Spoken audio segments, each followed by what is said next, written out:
Welcome to my new multi-platform podcast, but not as you know.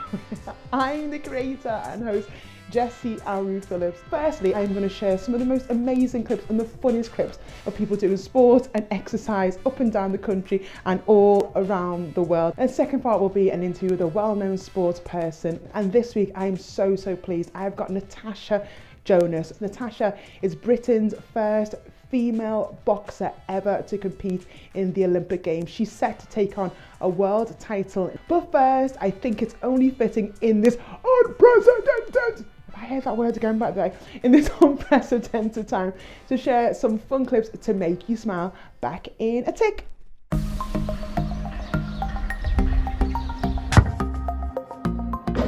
Yes!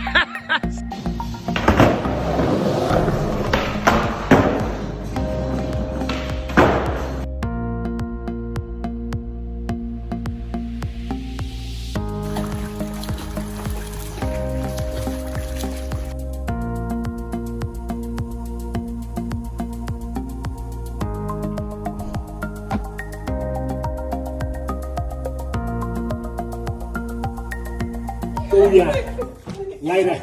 So welcoming today's guest, Britain's first Olympic female boxer.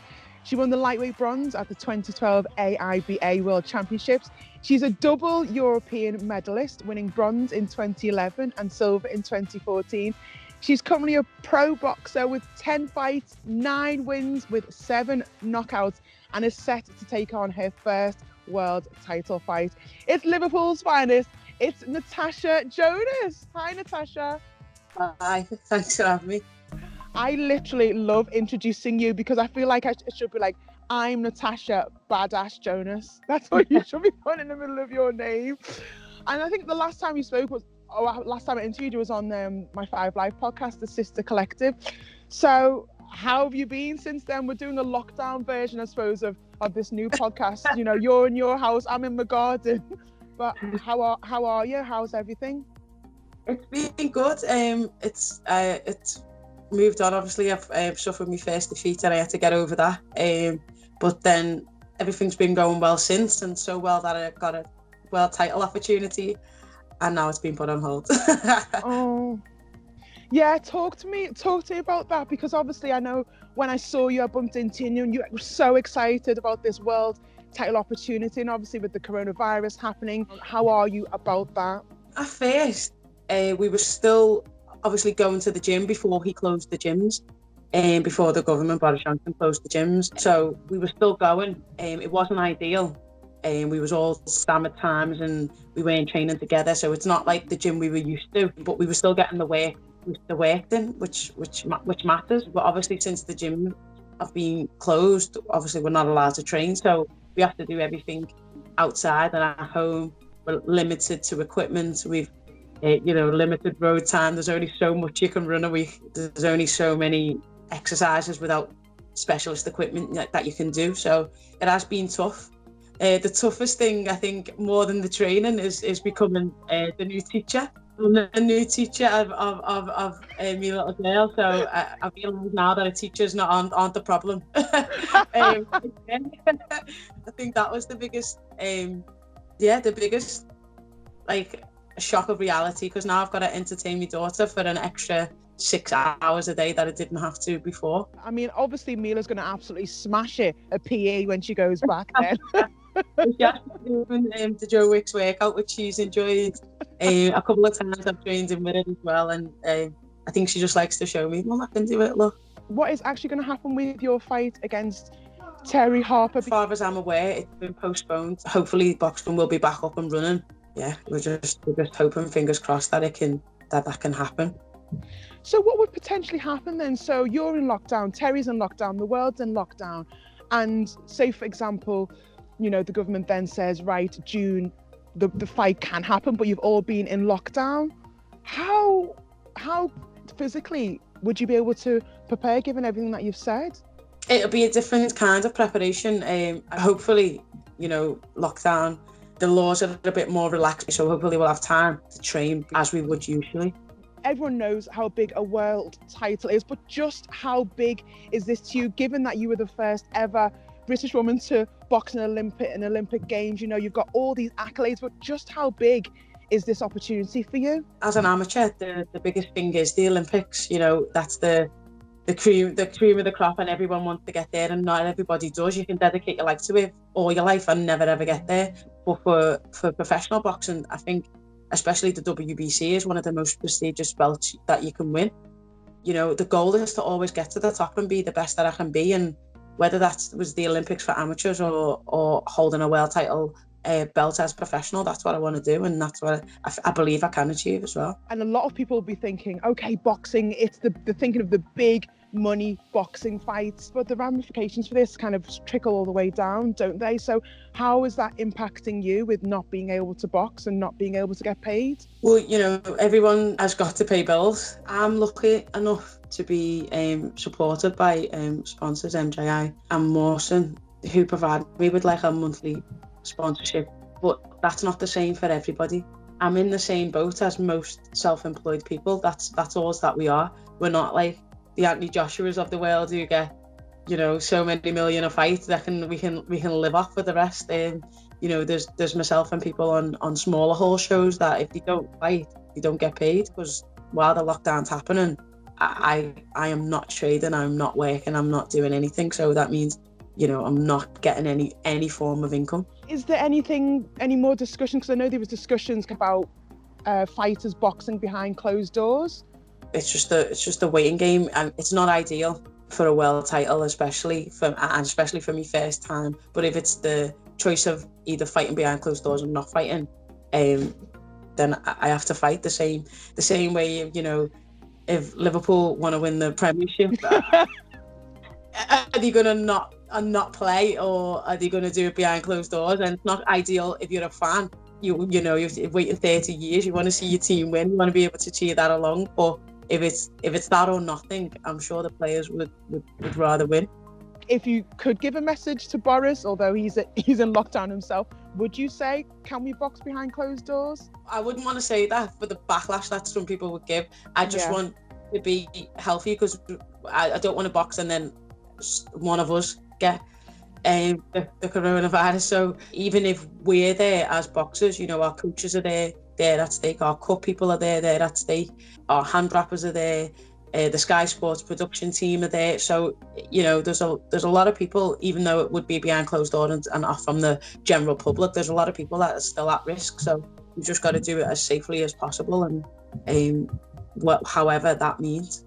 And you mentioned just earlier that, you know, as an amateur, you wanted to get to the pinnacle of your career, which was the Olympics, and now as a pro, you want to get that world title. And obviously, Tokyo Olympics has been postponed until the 23rd of July 2021, and the preparations for that were around 10 billion pounds. I mean, in terms of someone who's been at the Olympics and knowing some of the GB boxers, how do you think they're feeling at this time? You know, you get that buzz, especially when it's coming to qualification time. You know, people are competing for spots, and people want to get sent to qualifiers, and people want to qualify. And there is a big buzz around the GB squad. Everyone's training towards a goal, and people don't realise that even though it's a sport that we love and we've dedicated our life to, when you're on them squads, the class of amateurs, but you train like a professional person, it is hard work. It's hard, mentally, physically, emotionally, everything is hard. And they've done that for 4 years, expecting this to be it, and then it's not. And you've got to wait another year to do it again. I am absolutely devastated. I may have to wait another 2 months, 3 months, 4 months. They're going to have to wait another 6 months, another year. And you've got to get yourself mentally back up to that stage. It's not easy to do. Taking you 4 years to get to that actual stage, and now you've got to prolong it and get yourself back up to that physical peak, back beating them times, back beating them opponents for another year. What advice would you give to them? Because obviously you've been through the journey, and you have been to the Olympics, although obviously it wasn't delayed. But, you know, when we started our conversation today, you know, you talked about that one loss of your career, which meant you would have had to get yourself back up and get yourself back in the game. What tips would you give to Team GB Olympic boxers? they're not in training at the moment. So, you know, appreciate the time off, give your body that rest, give your mind that rest more than anything, because everyone thinks boxing's a physical sport, and it is, but there's a lot of mental pressures and stresses and anxieties and everything around training, performance, and always having to be at your best. That, as I say, brings a lot of stress and a lot of pressure. So enjoy the time off. There's nothing you can do. Control what you can control. You can only control yourself, and you can't control a virus. So it's out of your hands. Just relax, enjoy the time off, and be ready to go when the season starts back up. I love that. I love that. Yeah, that is great advice, and I'm sure they're listening and they'll heed that advice. Obviously, you're a very motivated person, and I'm always interested in what motivates people, and not just generally, but you know, in those moments when, you know, you just kind of CBA, just thinking, I just cannot deal today. What motivates you in those moments, not the everyday? I had a few of them last week trying to teach her numbers. Well, I think it's very special to everyone, and it's different for everyone, and it means something different for everyone. But I've got a different set of eyes looking at me now, and I don't want to let her see me fail, and I didn't want to let her see me cry when I couldn't teach her the 5 numbers last week. I didn't want to be like the sheep and be like everybody else. I wanted to stand out for a reason. I've got a talent, and I've got to own it, and I've got to, you know, produce the most positive thing that I can. And times do get hard, as I said, more mentally than physically. Your body can do anything as long as your mind's with it. There's one saying that I always like blurt out. I mean, I used to say it, you've got 3 names in life: one you're given, one you inherit, and one you make for yourself. And that stays with me, because I want to make a name for myself for all the right reasons. You mentioned AJ, Anthony Joshua, there briefly. There's been all the hype and all the talk about him fighting Tyson Fury, and Frank Warren has spoken, saying it's going to happen later on this year. Amir Khan's chipped in as well, saying that if the fight did go ahead, he reckoned that Fury would beat AJ. So where would your money be as a professional, knowing both of their styles of boxing? You know what? It's so hard to choose, because every time that you say, no way Tyson Fury wins this, no way Tyson Fury doesn't win, let's go, no, he's gonna get stopped against Wilder. He comes and he wins, and he just knows how to win. I think it'll be a great fight, and it's great domestically for British boxing. That, you know, I think everyone has always looked to the heavyweights as the best, the pound for pound best, and I think for the first time in a very long time that it's been out of 2 British people, and so it just goes to show from the bottom to the top of the weight divisions how much British boxing has improved. But yeah, I'm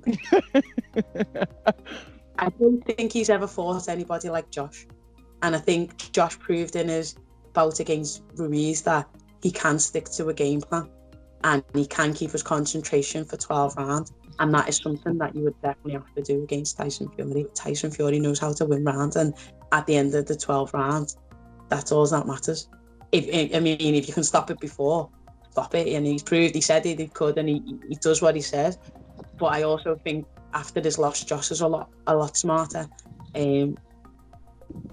So yeah, I'm sitting on the fence. I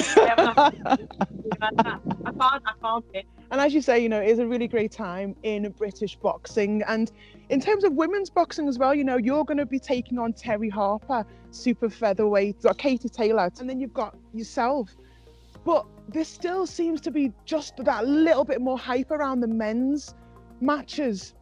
Have you seen that change? It's a male-dominated sport. I think one of the best things, I think, in gyms up and down the country now, on the amateur side, is that GB trained us as the boxers. So we trained in our weight classes. It wasn't about the men and the women. It was about 51s, 54s, 57s, 60s. And that's how we trained. And that kind of has now filtered down into clubs. In fact, my club used to do it, to be honest. But that was simply because there wasn't enough girls to hold the class. Now, when I'm in the club, now the girls just train alongside the boys. And I think that brings you on as well. It is getting better, it is improving, but we've got a long way to go. Which is your boxing club? Is that where you started? Yeah, the Rotunda ABC, yeah. That club it's almost legendary. I think there's so many boxers from Liverpool who have come out from there. It's pretty impressive, and lots of young people look to you for guidance and tips. So what would you say to kind of young people just entering? Just work hard, try your best, and believe in yourself, because it's hard to believe in yourself sometimes when nobody else does. But if you believe in yourself, any dream that you have is possible. And I think, as females, especially in male-dominated things like in boxing, like in football, sometimes you're embarrassed to show that you're good at it. So I'd say respect whatever talent you've got, respect it, and strive to be the best that you can be, because I never even wanted to start boxing in the first place. I just realised I was good at it, and I worked hard and tried my best, and I believed in myself when nobody else did, and I got to the Olympics. So anything is possible as long as you do them things. Yeah. And the fitness aspect of boxing is incredible. I mean, my only experience of it was when I was training with the RAF PTs in the Falklands, and like all the lads are boxing, and I was like, this looks actually a lot of fun. But I tell you what, Tasha, I had a six-pack, girl. I was like, yes, after 6 months. Fitness is honestly incredible. Oh, Tash, you know what? I just wish you all the best. The rest of Liverpool. Yeah, thank you. And just a point on that, the city of Liverpool, the people, the boxing clubs, the local association from amateur upwards, and the media, I've always supported me. I've gone to different parts of the country where girls have had nightmares trying to join clubs, coaches making it purposefully hard so they don't come back. Sorry. Well, stop pulling it then. Sorry. See, this is really coronavirus lockdown. Doing an interview and you got your little girl just chipping in. Do you know what? You are reflecting the experience of so many parents up and down the country right now. I need to do something, and that's like, okay, well, you can't. It doesn't lock. So if you pull that, it's going to pull out. Okay, there you go. Is that the course in engineering? No, right. Yeah, that was me fixing a bag. I'm a bag fixer. I'm a makeup artist now. I'm a hairdresser. I'm a teacher. I'm a modern languages expert. I'm a fitness coach. I'm everything. So yeah. What was I saying? Oh yeah, about Liverpool. So yeah. I've had the experience. Well, I've met other girls that have had bad experiences in the press being negative, the people not being really supportive, the local authorities or the local associations not being very supportive. And to be honest, in all honesty, I can't relate to any of that because I have been so well supported. So thanks everyone. And if people do want to keep on continuing supporting you, what's the best way to follow you? Like, what are your socials? On Instagram, it's Natasha TF, and I think that's the same. It's Natasha Jonas on Twitter, and it's Natasha Jonas on Facebook. Fantastic. Well, Natasha Jonas, exceptional athlete all round, and future world title champion. Thanks for joining me. Thank you.